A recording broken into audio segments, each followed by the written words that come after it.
L'endroit n'invite pas à la balade. La garrigue se referme peu à peu. Les pins bien éprouvés par les conditions météorologiques, le vent, les grosses pluies, et même pins tombent au sol. La petite famille Marsupilami et le VTT vous invitent aujourd'hui à découvrir un secret de garrigue niché dans cette pinède. Le soleil est bien présent, mais nous sommes à l'ombre l'après-midi. On peut constater quelques murs de garrigue en ruine, ça et là, sur cette partie en hauteur. Continuons notre périple sur ce petit monotrace. Si l'on porte une petite attention au relief autour de nous, on peut se rendre compte qu'un ancien chemin existait. Ce passage encore marqué est de plus en plus recouvert par la végétation naissante. Je vous propose d'aller découvrir ce qui se passe et ce qui est caché au sommet de ce petit monticule. Prendre un peu de hauteur parfois nous fait découvrir ce trou. Cette cavité est intéressante. On ne saurait imaginer ce qu'elle cache dessous.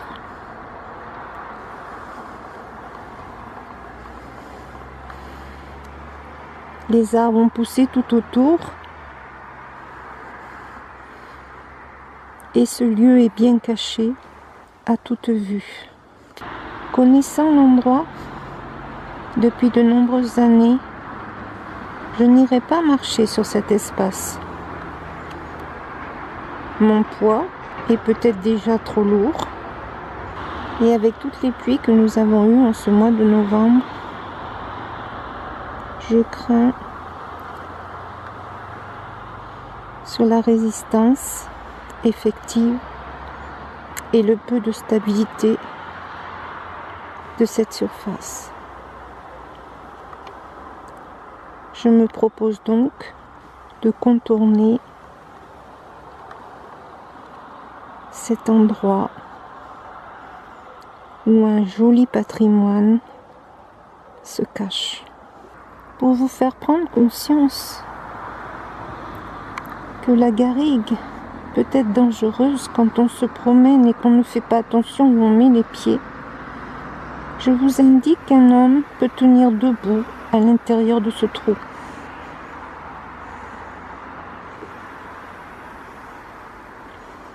On peut s'apercevoir que le bâti n'est pas dû au hasard. Cette aération a été faite par l'homme, bien calculée à une certaine taille, afin de ventiler l'espace au-dessous, mais aussi afin de pouvoir la refermer si le besoin en était. Notre regard continue de se promener au sommet de ce monticule. On peut se rendre compte que des murs apparaissent. D'un autre plan, on peut constater que de belles pierres forment cette ouverture.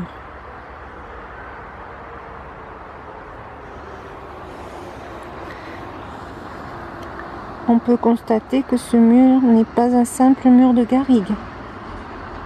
Il s'agit bien d'un bâti réfléchi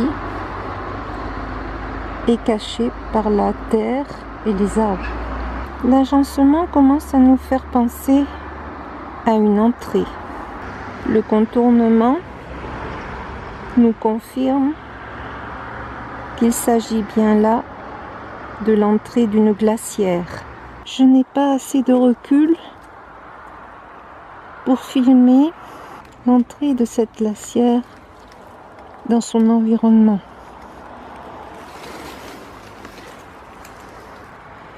On s'aperçoit que quelques pierres sont tombées. Il ne reste qu'une partie de la voûte, mais on peut vraiment imaginer qu'elle a dû être très belle. Un couloir de quelques mètres emmène au cœur de la glacière. J'ai bien entendu mis mon badge géolocalisable dans ma poche. Il n'est plus dans le vélo, car quand on visite des structures de la sorte, on ne peut pas trop savoir si le bâti est encore en état. La petite voûte d'entrée est magnifique, très étroite. La deuxième porte est toujours bien en place.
On peut constater que la voûte est toujours en très bon état.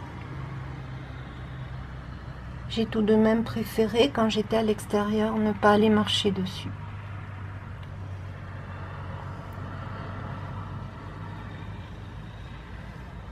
Cette glacière appartient à un château tout proche, dont je vous tairai le nom, car malheureusement, on peut connaître et découvrir des sites, mais certaines personnes en profitent pour venir voler les pierres.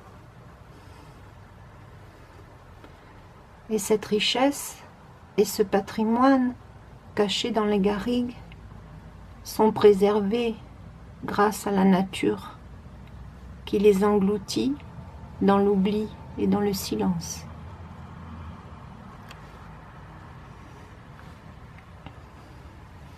Je ne vais pas m'attarder, au cas où un sanglier veuille rentrer alors que je veux ressortir. Je serai bien embêtée.